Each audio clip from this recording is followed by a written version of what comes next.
If you're hopping on or asking where you're joining in from, and if you've seen a whooping crane and seen these beautiful cranes, where have you seen them? You saw them at Rockport is a good place to see them. Okay, thank you. Hi, Amy. Hi, Anne-Marie, good to see you. A lot of Dallas folks. Oh, Rockport just a few weeks ago. That's amazing. Got some Goose Island. Man, we gotta get down there. We have some South Dakota folks, Sam and Aransas. Folks coming in from Houston. Hey, Joseph, great to see you. Houston area, thanks for having so many folks come in. I'm so happy. If y'all are hopping in, we're just seeing where you're from. And if you have seen a beautiful whooping crane, where did you see that crane at? Got a lot of Rockport, Houston area. Aransas. Love the Goose Island. Thanks for coming in. We got folks from Texas, outside of Texas. Great to see y'all. Okay, please keep putting that in the chat. It's so fun to see where folks are coming from, where you've seen these cranes. My name is Clay Crumley. I'm the engagement manager for Audubon, Texas, and helping to moderate today's conversation. This is part of our bird-friendly webinar series where we host conversations throughout the year on a variety of topics related to the work Audubon does to protect birds and the places they need today and tomorrow. This webinar will be recorded and put on our YouTube where you can find all our past webinars. And in fact, we should make sure we are being recorded right now. Let's do that. I'm going to ask my wonderful tech to help us with that. So make sure we're recording this. Okay. So I'm delighted to introduce to you today 3 expert speakers who will be sharing how they are all protecting whooping cranes and their habitat. With us today, we have Alexis Baldera, Senior Coastal Program Manager with Audubon, Texas. Alexis holds her master's degree in environmental management from Duke University and a Bachelor of Science in Marine and Freshwater Biology from UT at Austin. Alexis has 15 years of experience working in coastal sciences and environmental management. She currently leads the Audubon, Texas Coastal Program and manages a portfolio of bird rookery islands from Galveston Bay to Lower Laguna Madre. We also have Dr. Carter Crouch, the Director of Gulf Coast Programs for the International Crane Foundation, which works to conserve cranes and the ecosystem, watersheds, and flyways on which they depend. Dr. Crouch obtained his master's in range and wildlife management and a PhD in wildlife science from Texas A&M University at Kingsville. Since 2022, he's worked with the International Crane Foundation, conducting research on northern bobwhite, American kestrels, and of course, whooping cranes. To round out our conversation, we're joined by Elisa Donovan, the VP and General Counsel of Coastal Prairie Conservancy. The Conservancy protects over 33,000 acres of farms, ranches, and natural areas in a 9-county region in Texas from their mid to upper Gulf Coast. Elisa, who obtained her JD from Harvard Law and has practiced for over 20 years, will share with us her work managing land conservation projects and advocating for the protection of coastal prairies by partnering with landowners. We are going to go ahead and close the chat function for the public. You can still go ahead and chat to our host and panelists if you need something. We want to focus all of our questions in the Q&A function in the bottom, which you see on your screen. If you have a technical issue, please put in the chat and you can reach out to myself or any of our panelists. But again, let's focus all of your questions in the Q&A. So without further ado, and to get us started on this great Wednesday, I'll hand it off to Alexis. And Alexis, you can unmute whenever you're ready.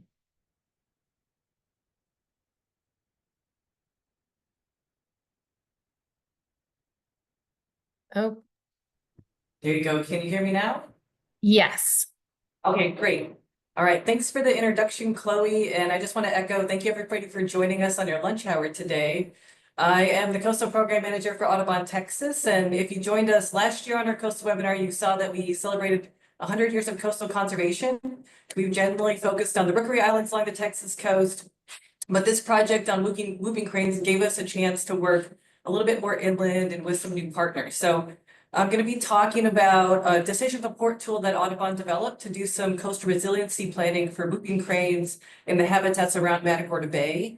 And then we'll be kicking it over to Carter and Elisa to talk about the great work they've been doing on the ground, working in this region for a very long time.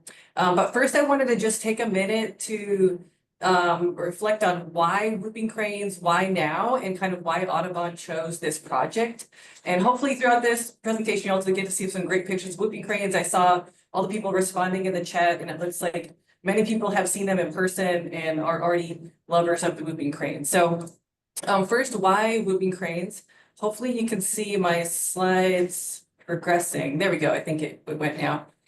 So, we're in the midst of a success story for whooping cranes. If you look at this graph on the left here, you can see an increase in birds, but you'll notice at the very beginning of this graph in 1941, we were down to 16 whooping cranes in this population that migrates to Texas every year. So this is our wild, self-sustaining population, the Arandis wood buffalo population of whooping cranes.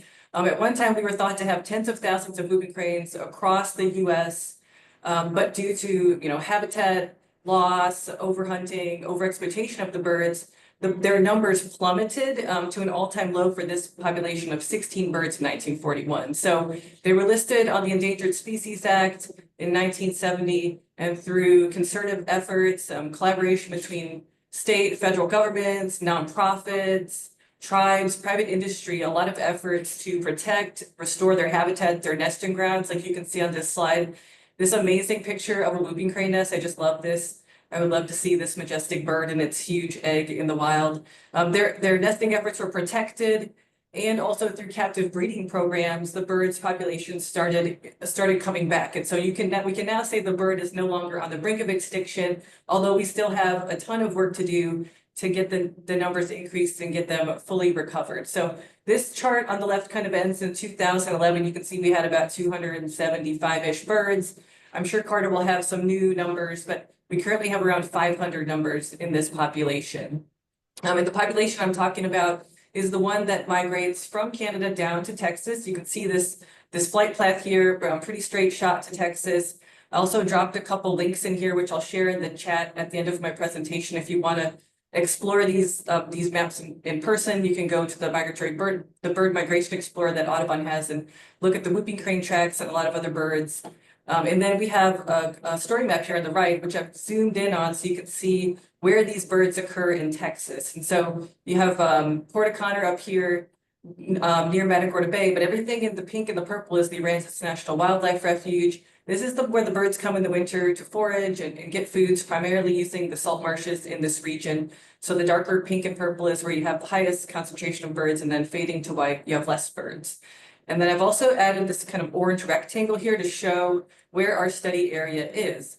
And the reason we're focusing on this area around Matagorda Bay is we've seen these birds start to expand their range. And so as this population continues to grow, they're going to need more habitat in Texas. And we want to make sure that they have enough conserved lands to find the food they need when they're here. So the blue crabs, the wolfberries in those salt marshes and wetlands. And so we developed this decision support tool to try to look at different layers and do a map analysis to identify those high priority lands in and around this area where they've been naturally expanding their range, to try to create some efforts to further conservation actions that are already happening. So our goal with the project is really, can we catalyze the efforts that groups like Carter and Elisa are already doing? And we also wanted to create a data repository and a tool where people can go in and play with the layers and find all the data that's already been collected and compiled to really evaluate where we have high value conservation areas in this range.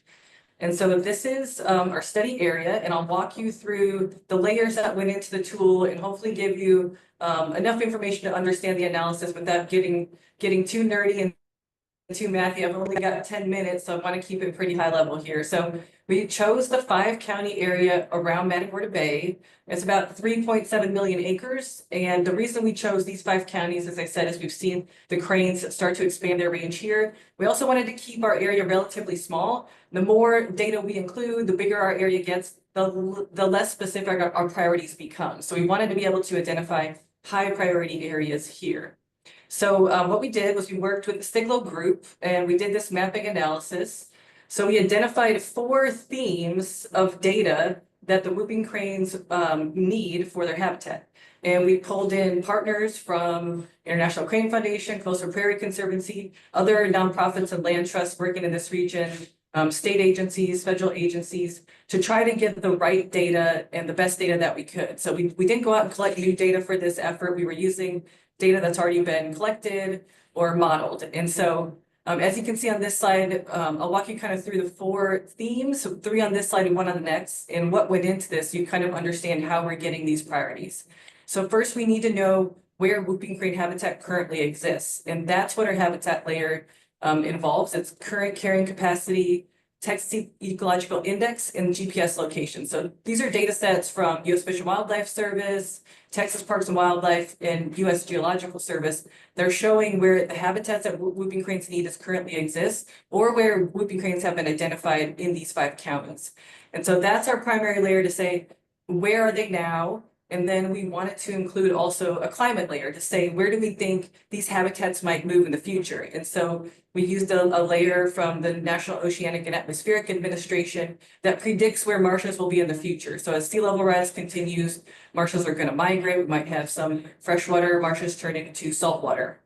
And we know that whooping cranes need salt marsh habitat to get their food sources. And we also know that they're using sometimes freshwater wetlands. And so we, for our water layer, added the salt marsh layer and an emergent wetland layer. And the emergent wetland layer is wetlands that are fresh and salt. And so you can go further into these counties, further inland, where you might have opportunities for whooping cranes to use habitat beyond the coast. And so that kind of steps back and gives us our picture of where whooping crane habitat is and could be in the future in these 5 counties. And then we wanted to think a little bit too about how these lands are being used, because that can drive whether or not a bird like a whooping crane uses habitat. So first, priorities became lands adjacent to existing conserved areas. So hopefully, if we're going to find priorities for conservation, we can extend those pathways, those have less fragmented habitat. And so we really wanted to highlight areas adjacent to conserved lands. And we know that when we do conservation efforts for birds like whooping cranes, it has benefits for them and their recovery, but it also benefits all the other birds and wildlife using these habitats. So we wanted to try to expand that conservation as much as we could. We also limited parcel size, so parcels greater than 20 acres. If we're looking for priorities, we want to try to get our biggest bang for our buck. So that's why we're looking at bigger parcels.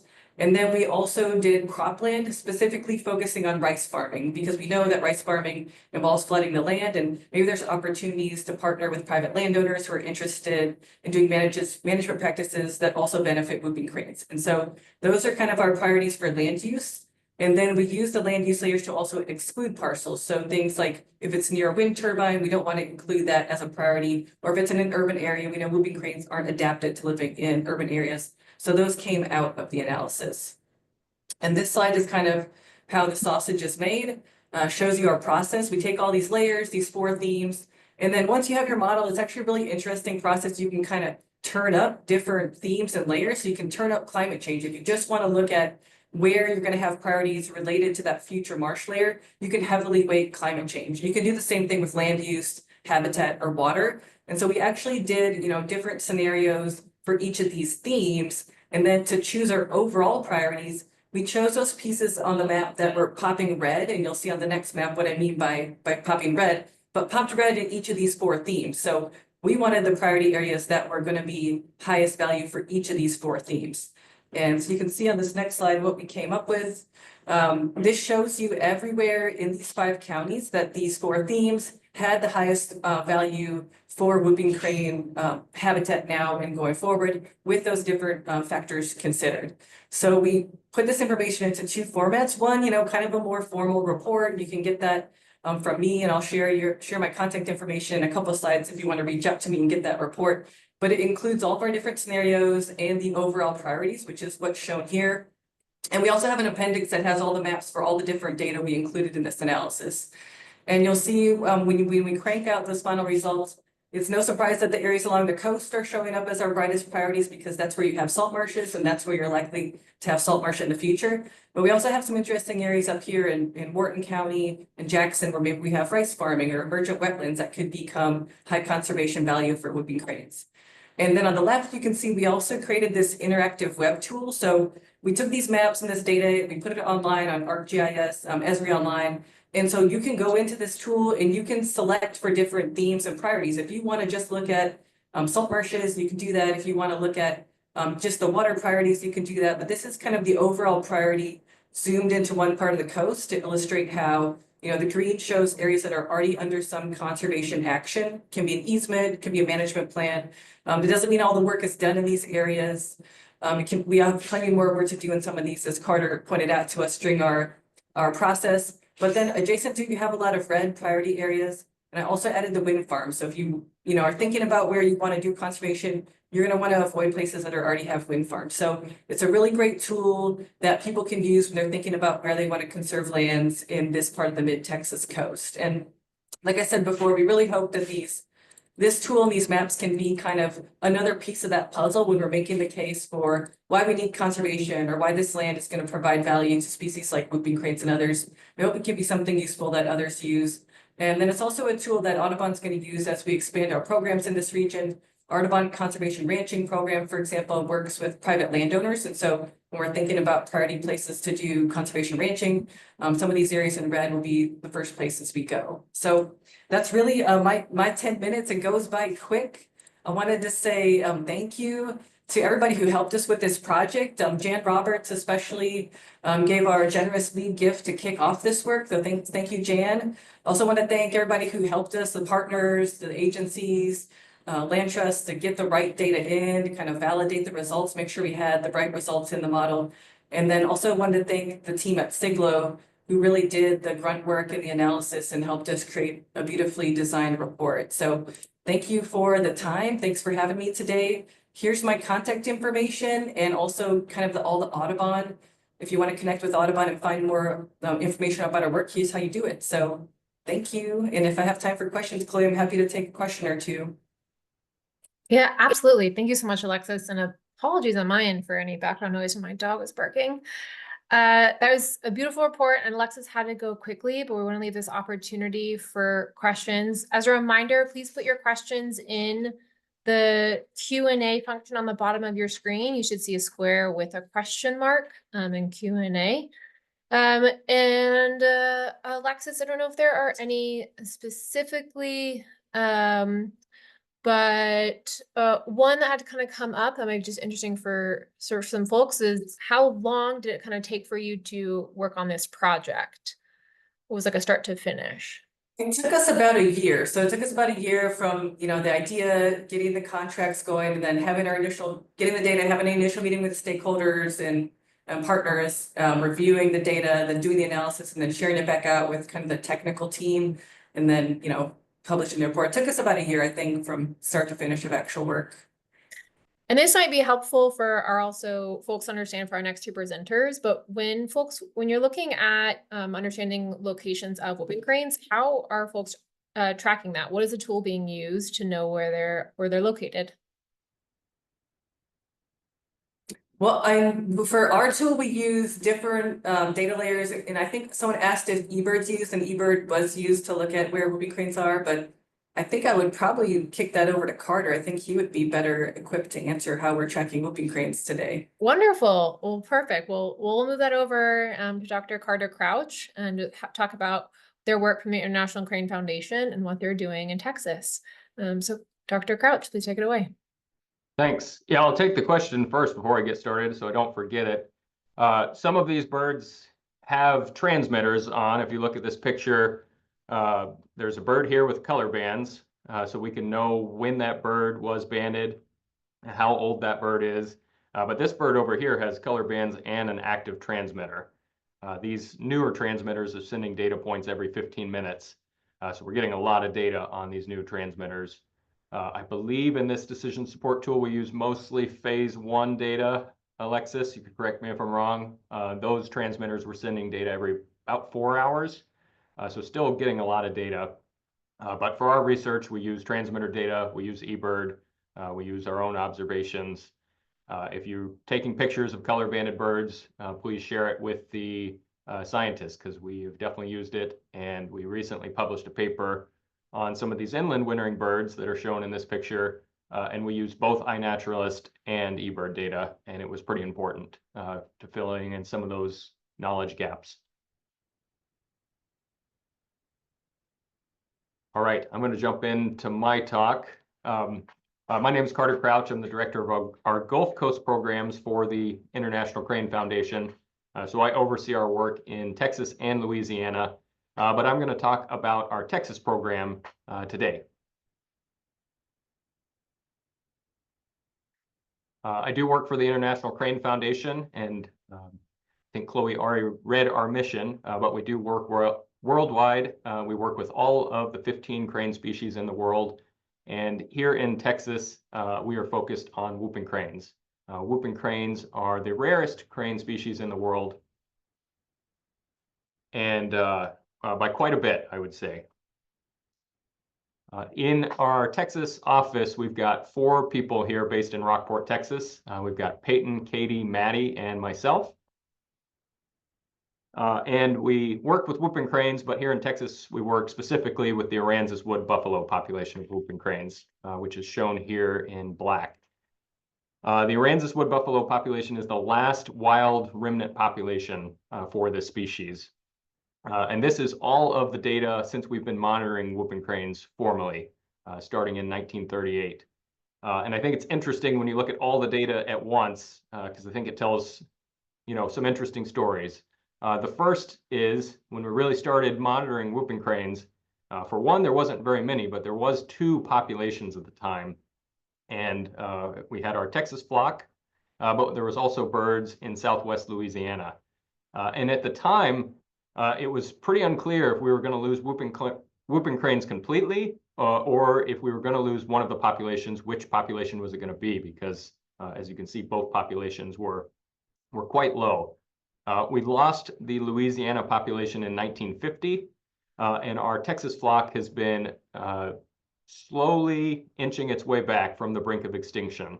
As Alexis mentioned, we got to a low of 16 birds in the winter of 1941. And the most recent estimate is around 536 birds, although the U.S. Fish and Wildlife Service just flew surveys last week, so we should have an updated number later this year. This figure also includes all of the whooping crane reintroductions that started in the 1970s. We've currently got 2 ongoing reintroductions, one in the eastern migratory population. These birds are breeding in Wisconsin, and then the Louisiana non-migratory population. These birds are breeding in Louisiana in a lot of the same areas that they were in the 1930s and 40s before we lost this population. Here in Texas, we work with whooping cranes, but we do basically 4 things. We do applied research and monitoring on whooping cranes and their habitats. The idea behind this research is that it is informing both management, habitat management, other types of management, but also policy for this species. We are working with landowners and partners to protect and provide habitat and also to address threats. We are doing outreach and community engagement to raise awareness, appreciation, and empathy for this species and its habitats. And we are also looking at acquiring and managing an important whooping crane property in coastal Texas. I don't have a lot of time today, so I'm going to focus on 2 of these strategies. The first is our work with landowners and partners. A lot of our work with landowners and partners is under the umbrella of what we call the Water and Fire Initiative. And the idea behind this initiative is that freshwater keeps our estuaries healthy, and whooping cranes are an estuarine species that rely on these estuaries, and our estuaries rely on freshwater inflows. Freshwater wetlands are a secondary habitat for whooping cranes, a particularly important secondary habitat, especially in drought years. And water is becoming less available for all wetland-dependent species, including whooping cranes, with increased frequency of droughts, an increasing human population who is also using a lot of that fresh water for industry, and for other uses. Trying to get water into strategic places has a lot of benefits for this species and other water birds. Additionally, whooping cranes rely on grasslands as a secondary habitat, and fire both keeps grassland habitat healthy, but also provides immediate habitat shortly after burns. Whooping cranes will move into these areas to take advantage of free barbecue. So we do a few things under this Water and Fire Initiative. The first is a cost share program that we formalized in 2023. This cost share program is targeting work with private landowners and includes a few different types of projects, but all related to improving wetlands on private property. We formalized this in 2023, including our priority areas shown there in yellow. These priority areas are in 5 counties within a mile of whooping crane habitat or in consistently used inland areas. And this expanded geography for ICF is to keep pace with the whooping crane expanding wintering range. As this population has grown, they've started to move into new areas, largely on private land. Under this cost share program, we signed 5-year landowner agreements with these landowners, partner with them on these projects, and pay for some of the work. Last year, we did our first project under this new cost share program in Matagorda County, which was a first time we've worked in Matagorda County, formally with landowners. We installed a solar well there and allowed that landowner the ability to flood his acreage more reliably. So you can see in that other picture, this looks like an awesome crane wetland. It's short vegetation, shallow water. Sandhill cranes started using this project immediately, as well as other water birds like shorebirds, waterfowl, and wading birds. And this December, I saw 2 whooping cranes just under 2 miles south of where we did this wetland project. So we know there's whooping cranes in this area as well, and we think they'll be using it soon. A few weeks ago, we finished a second project in Matagorda County, a little bit farther to the east, and we are getting really close to finishing a third, also in Matagorda County, hopefully in the next month. So we are also very interested in Matagorda County. It is an expansion area for the species, and certainly an important area to start working. In addition to these really targeted smaller wetland projects, we're working on some larger scale wetland work with partners in the water market. We just are in the middle of our 3rd year of water release at the Guadalupe Delta Wildlife Management Area. This is a partnership with the Texas Water Trade, the Guadalupe Blanco River Authority, and the Texas Parks and Wildlife Department, as well as the International Crane Foundation. We're releasing 200 acre-feet in this contract, which is about 65 million gallons of water into these freshwater wetlands on state-owned land. And here's a time series as we start flooding this field last October, I guess 2 Octobers ago now. So these fields have been prepped, ready for water. Once the water starts coming in, you can see water birds start showing up almost immediately, continuing to show up, and unfortunately, the camera turned off as the sun set, so that was the last one for the day. But we've been monitoring these wetlands over the last 3 years, and ICF staff counted over 80 species of birds using these wetland units. And in 2022, the first year we did this project, Texas was in a pretty substantial drought here on the Texas coast. So 65 million gallons of water made a big difference for a lot of species of water birds, and it was really amazing to me how quickly they showed up. But I think this photo captures it better than anything else that I can say about it. Lastly, all ICF staff this summer finished their wildland fire certifications. So we are all Type 2 wildland firefighters as of June 2024. And we started assisting partners with fires. We did 2 fires this last year, totaling about 350 acres.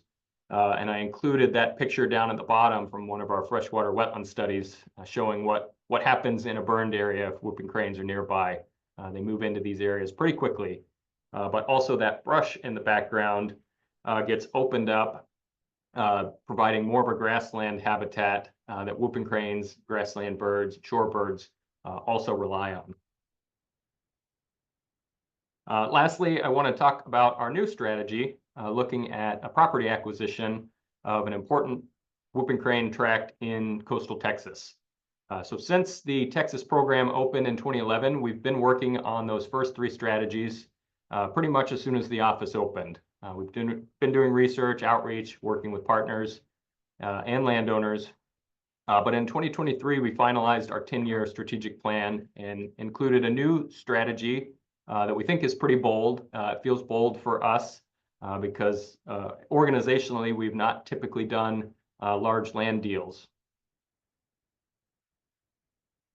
It is new, both for the Texas program and for our organization more widely. And we're hoping to use this fourth strategy as a flagship of our Texas program. And the idea of that is, we're doing these other three strategies. This fourth thing is a way to strengthen what we're already doing while also taking on a new challenge. So we're going to use this property, assuming we can acquire it as a demo property for best management practices, to share results from our management with other landowners and land managers, to research the effects and impacts of that research to strengthen our research program, and to also use it as a place for outreach events and volunteer opportunities. This is sort of developing fairly quickly. We got board approval last January to start pursuing this new strategy. Since then, we've been looking at properties. We were looking at things like the price, the acreage, the importance for whooping cranes, but also other species, the restoration potential of this property, and its resilience to sea level rise. And a few weeks ago, our organization signed a sales price agreement with the seller for a Texas property. And I'm going to talk a little bit about that property today. So we are trying to buy the Lane Road tract, which is a 1,150 acre tract here in coastal Texas with a sales price of $3.4 million. Long term, we're looking at things like prescribed fire and potentially herbicide and mechanical treatments to control brush, rotational grazing, and salt marsh plantings to improve this property for cranes, but other species as well. If we look at Audubon's decision support tool, this property does show up as an optimum conservation priority. And that is probably the case for a few different reasons. This property is largely wetland. About 40% of the property is considered some sort of a wetland. It includes salt marsh habitat, but also freshwater emergent wetland. So we know that these habitats are important for whooping cranes, but also eastern black rails, mottled ducks, many species of shorebirds, and our wintering waterfowl. We know that whooping cranes are using the property. This is the most recent whooping crane transmitter data shared by the Whooping Crane Tracking Partnership. And all of the different colored dots represent individual birds. But it's likely an underestimation of actual whooping crane use because only about 10% of our birds have a transmitter. And these birds are usually traveling in family groups or groups of young birds as well. So each dot is likely representative of more than just one bird. I typically think if the birds are trying to tell you something, you should listen. And the birds definitely like this property already. That is maybe a little surprising because the property also has a lot of restoration potential. This is coastal prairie that has been invaded by running live oak in a lot of places. And getting in here with prescribed fire and other tools to open this area up, we think will certainly benefit whooping cranes, but also our grassland birds and shorebirds that rely on these grassland habitats as well.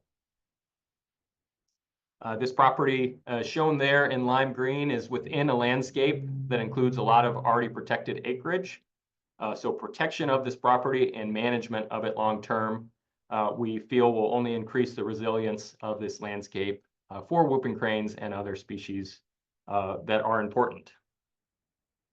And while we are primarily focused on whooping cranes with this land acquisition and management, and also our habitat work with landowners and partners, We think that whooping cranes are very much an umbrella species, and management and protection of their habitat provides habitat for a lot of other species that are important here on the Texas coast. I am happy to take any questions, and if there isn't time, please feel free to reach out to me. Right now in our contract, we have a closing date of the end of December for this property, so we will definitely be working hard over the next few months. Thank you, Carter. It's a beautiful presentation. A couple quick questions as we move to our next speaker. It's exciting folks are really excited to see, what is happening in the grass and what the property that whooping cranes are enjoying. Does the International Crane Foundation have a goal of how much acres they're trying to purchase? And would any of that property be available to the public, or is that specifically conserved lands? Yeah, good questions. When we formalized this vision back a few years ago, we started working on this. We were aiming for a property in the 500 to like 2,000 to 3,000 acre range. This is probably the one property for a while. Land protection is new for us. We want to use this as a demo property, try new things, strengthen our program. But for now, we're putting a lot of effort into this one property and managing it well is our hope. Wonderful. Well, we will hand it off. We have a lot of great questions happening in the chat, and I'm excited to answer some more of those. But we'll get some time for Dr. Crouch to go through some of those questions and hopefully answer them live, if not in our Q&A. But right now, I'm going to pass it off to Elisa Donovan with Coastal Prairie Conservancy to talk about their work and how this is all coming together.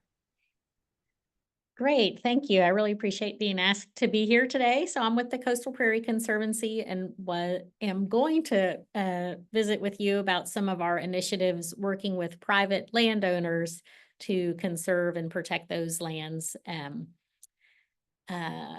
So we work in a 9-county area. I have seen the whooping cranes in Rockport and Aransas National Wildlife Refuge, and that is not within these 9 counties. Those are in Calhoun County down to the southwest.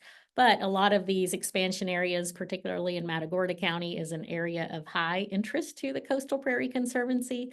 When we were established in 1992, our focus was on the Katy Prairie. In fact, we were called the Katy Prairie Conservancy for decades before we realized that there was a lot of good coastal prairie habitat that was not being actively conserved. And so we stepped up and started working with landowners just in the last 5 to 7 years, and our regional conservation initiatives have been a big part of that. We are an accredited nonprofit land trust, meaning we meet the highest standards as a land trust, working with private landowners to protect those properties. And today we protect over 33,000 acres in Southeast Texas. You can see on this map, the darker green are the areas where we have some owned and easement properties here in Harrison, Waller County. And then we have moved down into Matagorda, Brazoria, Jackson, and we have a number of other projects in the work. A lot of interest in protecting land on the coast. Our mission is to sustain a resilient Texas by protecting those coastal prairies, wetlands, farms, and ranches. And we're trying to do that by protecting larger areas, so 5 to 20,000 acre connected areas to really preserve that ecosystem. And so when we look at our priorities, we try to be strategic about where are those areas. So we really appreciate being part of the development of the tool and using that to look at our priorities and see how they align with some of the tool priority areas. When we do land conservation as a land trust, we do it in 3 different ways. We do land protection agreements, which we also call conservation easements. Sometimes we buy land. We really don't do that outside of the Katy Prairie, because when you're the landowner, you have to maintain and manage that land and have, personnel doing it. So we focus those efforts on the Katy Prairie, and sometimes people will donate real estate to us. So when we say land protection agreement or a conservation easement, what is that? What are we talking about? Well, it's a written contract with a private landowner that ensures those conservation values will be protected forever. A conservation value could be open space, it could be natural habitat, it could be a ranch, farm and ranching and agriculture is a conservation value, sort of worthy of protection through a conservation easement. There are also easements that might protect historic or cultural assets, although that's not an area we're particularly active in. A conservation easement is basically a real estate transaction. So the private landowner is transferring part of their property rights forever to make sure that the land is going to be protected as a farm, ranch, or natural area for future generations. So that involves having a survey. We do a title commitment. We have to get an appraisal sometime, and there's a deed, which is basically the conservation easement. When we find a piece of property and we've determined it's, worth protecting, how do we get from there to what we're looking for is basically the real estate closing. This is a landowner who agreed to protect some land right on the Katy Prairie with us. And there are a number of steps to get from identifying that we want to work with that landowner to actually protecting it through an easement. You can view a webinar on our website, prairiepartner.org. If you scan that QR code, it can take you there because this is a whole hour's worth of content. What does it mean to enter into an easement? What are the processes? There's a lot of questions about it. And so please take your time to review our Conservation Easements 101. I know we don't have that much time today. But basically we negotiate with the landowner. The landowner agrees they're going to keep it undeveloped forever. They might be able to, build another house. They can continue to live and operate it as their personal ranch for recreation. They are not opening it up to the public. It's still their private land. We as the land trust then have a relationship with them after it's entered, where we stop by once a year and make sure they are doing what they said in the agreement, that it's still available for habitat, whether it's for birds, wildlife, or farming or ranching. And the last piece, the critical piece, all the landowners are interested in is, well, is there funding? Are you going to pay me for this? And the answer is sometimes landowners are willing to donate it. There are some significant tax benefits. You can hear a little bit about that on our CE 101 webinar that are very generous and, can carry forward for a number of years. And then sometimes they will receive some money to acquire that easement. Usually it's a combination of both. We might be able to help them with some of the transaction costs or a portion of the purchase price, but there still would be a landowner donation involved. These are two initiatives, the Texas Grasslands and Savannas Initiative and the Texas Coastal Prairie Initiative, where we have had funding available for landowners. They've been funded through the Natural Resources Conservation Service and the Regional Conservation Partner Program. The first initiative that we pursued was the Texas Coastal Prairie Initiative. This was in partnership with a number of organizations that are concerned about the Coastal Prairie Conservancy. International Crane Foundation and Audubon, Texas are both partners with the Coastal Prairie Conservancy on this initiative because we all understand the importance of protecting this critical coastal prairie habitat. And we needed funds to do so, not only to protect the land through an easement, but also potentially to have funds available for landowners to implement some of those beneficial land management practices that improve the habitat for different species. Our second program is the Texas Grasslands and Savannas Initiative, and this has a slightly different geographic focus. It's a little bit more about grasslands and grazing management. Again, Audubon, Texas is a partner with us. We're not quite so wetlands focused. So while the International Crane Foundation isn't a partner in this, it does not mean that funds in this Grasslands and Savannas initiatives can't be used, to further the priorities and protect land in Matagorda County or Brazoria County that's identified as critical habitat. So when we talk about the easement funding, what does that mean? Well, we have a not quite $5 million under the Texas Coastal Prairie Initiative, and these funds were available not just to the Coastal Prairie Conservancy, but our other partners, Galveston Bay Foundation, Ducks Unlimited, are working on protection of some really critical coastal prairie habitat across the regional area. Under the Grasslands and Savannas Initiative, it was a larger award that's more recent, and we're working with a number of partners, including Native Prairie Association of Texas, and a number of regional land trusts that might have projects. In addition to, the Coastal Prairie Conservancy, we have a project that we're working on in that one. The NRCS funds would compensate the landowner for half of the value of the conservation easement. So the other half would either need to be donated by the landowner, or we would have to seek some other fundings if they need to be compensated for the full value of that easement. We have the land management funding. So some of the practices that Carter was describing that they would like to do on their new lands, those are the types of practices that can be funded by NRCS. They have reimbursement payment rates. There's a whole certification process.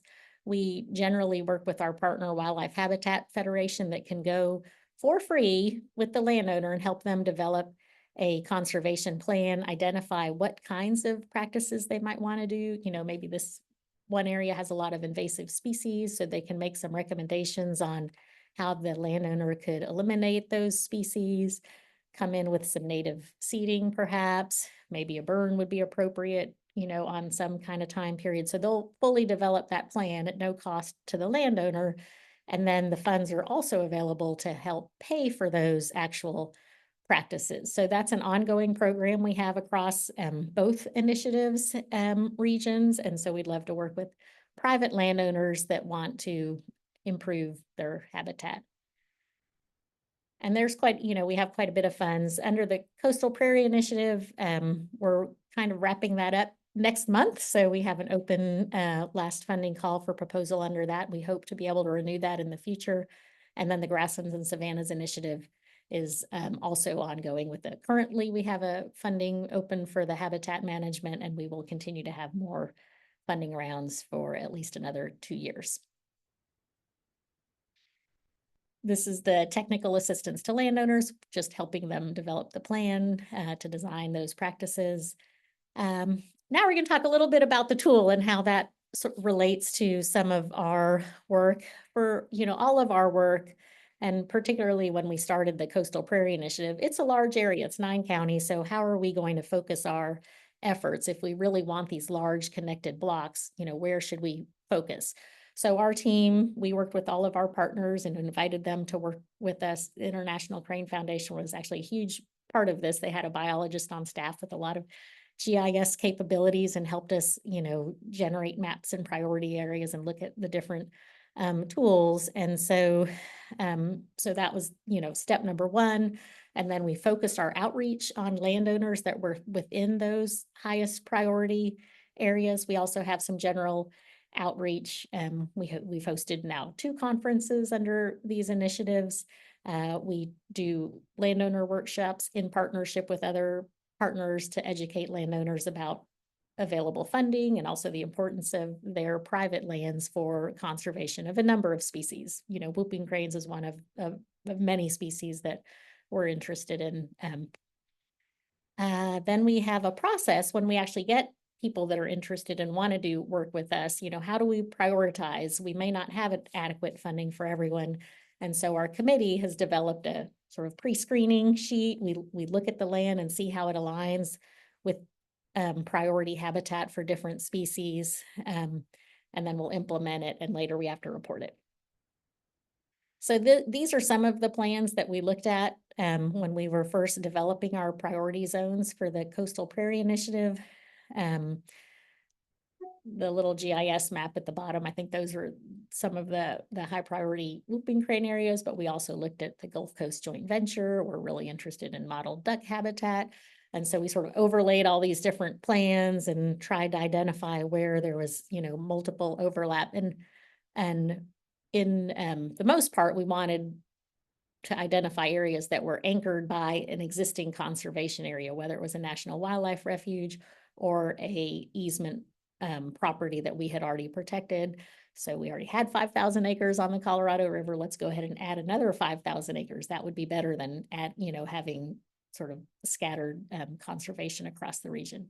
And this is an iterative process. We've already changed the map from when we started. We reviewed it based on, people are always developing new information and new tools, and some areas are being developed into wind farms or solar farms, and so they may no longer be in our priority area. And so we've adjusted these as we get new information.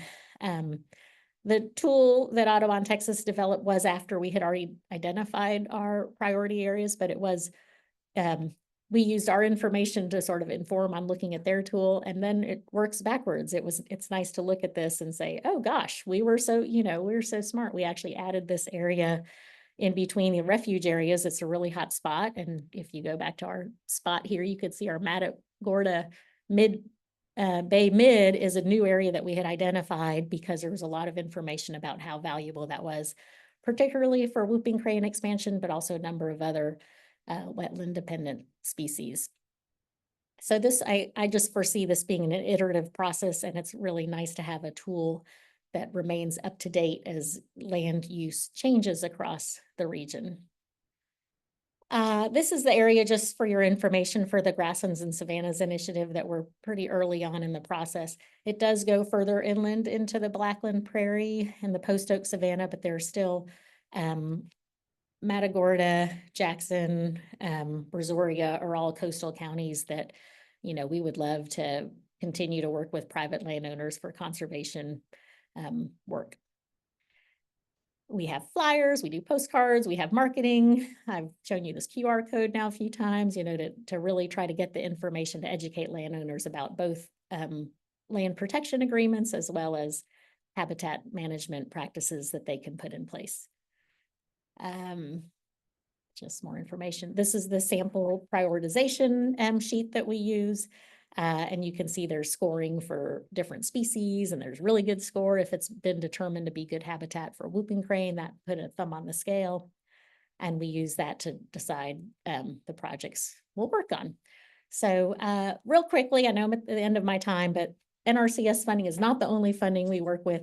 We have funding under the North American Wetlands Conservation Act through U.S. Fish and Wildlife Service, really important funding source for properties, especially on the coast when they have a lot of wetlands. And then there's other programs.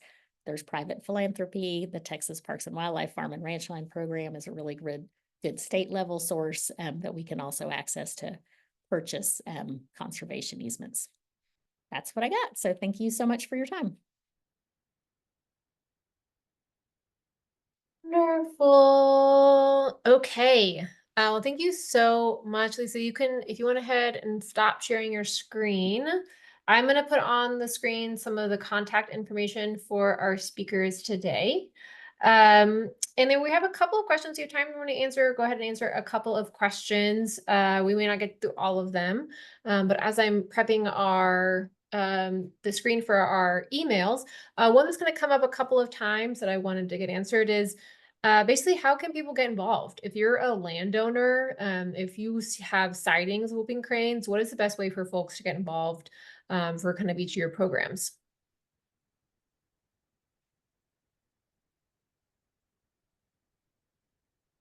I'll jump in. Anyone, Please. You can go to prairiepartner.org. We have a contact form for landowners. And if we're not the correct land trust to work with you, we will connect you with the right partner. Our region, we have a focus area, but we know everyone who's working in the area. They're already partners for one of our initiatives. So we would happily gather their information and connect them to the right person that would work with them. Wonderful. Okay, thank you. So I put emails on there, but also please utilize their websites.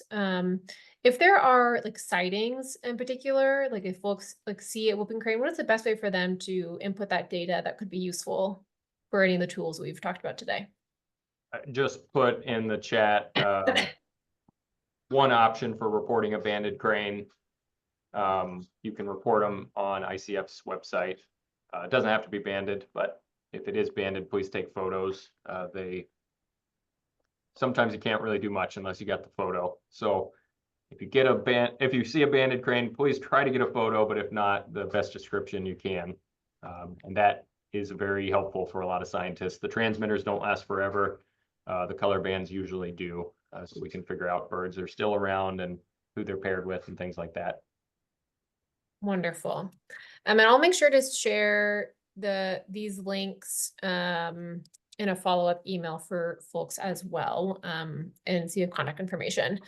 Something that came up, and Carter, you did a good job of answering this as it came along, but folks had a lot of questions about migration, whooping cranes that are migrating, groups that aren't migrating, the connection between sandhill cranes. Could you kind of talk a little bit about just like migration and give us a little bit more insight on that and what it looks like and how whooping crane habitat can benefit either other species, not just of types of cranes, but also other, you mentioned it briefly, but other either birds or species that benefit from the excess water and flooding and habitat growth. Yeah, so migration first. We have done reintroductions with migratory populations and non-migratory populations. You may have seen the famous photos of teaching whooping cranes to fly in the eastern migratory population. But that is a challenge, and there's a lot of threats in migration. So we've also done non-migratory populations through reintroductions. But historically, we had both. We had our migratory flocks that would spend their breeding seasons up north in the Gulf Coast, particularly in Southwest Louisiana, but also in East Texas, had birds that migrated, similar to our Texas birds now, but also birds that spent the whole year there. And, breeding season, winter, all of that. The advantage, I think, there's advantages both ways. Like birds learn to migrate for reasons, right? There's advantages for breeding up north, but the advantages for not migrating is they get a really long nesting season. So birds in Louisiana are probably already starting nests, or ours won't even be heading north for another couple months. So the birds in Louisiana tend to try to re-nest a lot more often than our migratory populations ever would be able to. And they don't have as many threats in new landscapes that some migratory birds might interact with. I think the other question is basically how does whooping crane habitat benefit other species? Yeah. Yes, sorry.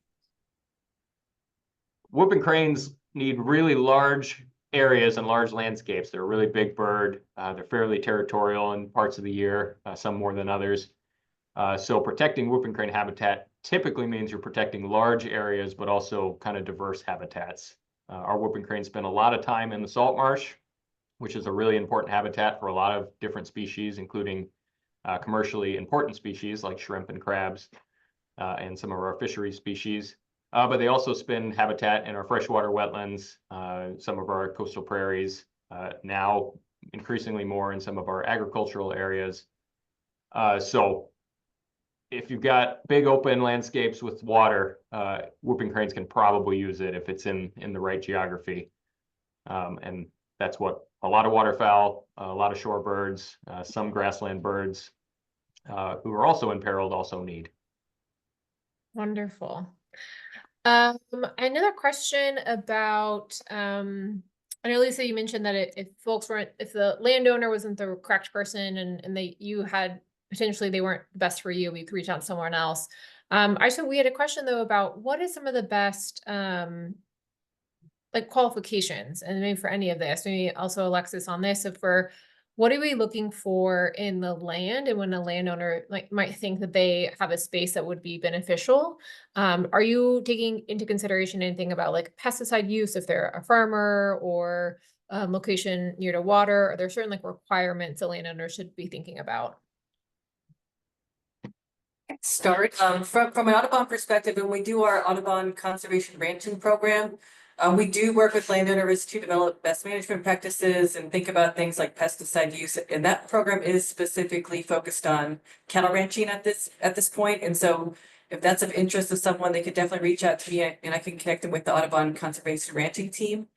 But one thing that we're often looking for though is the presence of wetlands, and I know that also opens people up to other conservation granting programs, and so that is one reason we included the freshwater wetlands layer, because we were thinking about it from an Audubon conservation ranching perspective and landowners wanting to think about where those wetlands exist. So definitely wetlands and grasslands would be important for that program. Wonderful. And Elisa, do you have something that for folks to think about too? Is there any requirements when thinking for landowners? Yeah, when we enter into an agreement with a landowner, we do have some restrictions on what they can do. Like obviously they can't make a, dump or pollution. There's something that we'll never allow. And then there's other things that, the landowner is going to continue to manage their ranch. We don't try to impose, you don't have to be organic. Like they're going to continue to operate their farm or ranch generally as they have. So I don't think we get really particular about, this is okay. We're not going to be micromanaging the way that ranch is offered or run. But we do work with them to develop a management plan where we do, have best practices, and it's voluntary. They can agree. Usually landowners that want to conserve their land do want to manage it in a way that is beneficial for the birds and the, critters that are using it. That, most of our landowners do this because they really want to see that land available for future generations, for wildlife. And so they will voluntarily work with us. We'll help them develop a plan where they can really adopt those practices that are best for the land and the habitat. Okay, that's great. And since we're just about out of time and there's a couple of questions, we'll do our best on a follow-up to answer them. But I think I just want to end on the note of, the tool, the whooping crane decision tool is, password protected. It's pretty specific, but just want to follow up on what can people do? So kind of for each of our presenters, if, in about 30 seconds, if you have a recommendation, how people can help. People are very excited to see the amazing growth and the benefit of the population for whooping cranes. But I'm just kind of curious what they can be doing and how we can elevate all these successes to continue these conversations. So if any of you have a kind of a last minute thought, I'd love to hear from each of you. Well, I can start to just say, I would, if folks want to share the word, elevate the work that Carter and Elisa's programs are doing. If there's landowners who are interested in those, definitely reach out to them, report the cranes when you see them, the tagged birds. Any tagged birds really helps us monitor them, and just share the presentations and the messages, and they can always reach out to us individually. I know I was dropping things in the chat, but it wasn't going to the actual chat. So I think Chloe will share emails after so people have that. Yes. So, thank you. Yeah. And I'll say this is, convincing a landowner to permanently, protect their land, like they have to want to do it, and they also have to have some level of trust. So for those reasons, like it's real, the personal connections are really important, and we are happy to go and visit with someone. No pressure, we'll just come and have a meeting, let's get to know each other, what we're about. Maybe we're not the right land trust, maybe another is, but we are open to conversations. I think this can be, it's a lot. And so let's just get the conversation started. And if you personally are a landowner or a landowner and want to make an introduction, we're friendly, and, we'll try to work with the landowner to give them some funds to do some land management. Maybe they want to do it anyways. It can be the start of a great relationship. So I just, encourage starting the conversation. Yeah, not everyone's a landowner. We like to work with landowners and people that have habitat, but everyone can have an impact in the way they live their lives. If you're on the Texas coast and recreating, know that it's not just yours. A lot of species are utilizing it. Please don't throw trash in the bays. Keep it clean. If you're just living at home, wise use of water and things like that have downstream effects for our coast. So I think living in a way that takes into account other things than your immediate life is a good way to do it. Well, really appreciate it. I know there are still quite a lot of questions, but we'll go through them and do a follow-up. You will get a follow-up, on through an email from us. So just first off, thank you everyone for attending today. We really appreciate it. The first webinar of the year and helping us work through some of these technical kinks. But this is fabulous. Round of applause to our panelists. People really, really love this conversation. Just a reminder of how important it is. So looking forward to all of you getting your inboxes flooded with questions and activities and folks looking to really protect these whooping cranes and learn more. So please look for a follow-up email from myself, Chloe Crumley from Audubon, Texas. You may also see it coming in from Zoom with all this information. And if you need anything else, we look forward to seeing you at our next webinar, which will be focusing on World Migratory Bird Day, which is bird-friendly communities, which is a theme this year, and what that means for your own backyard. So thank you all so much. We really appreciate you being here today. All right. You'll have a great day.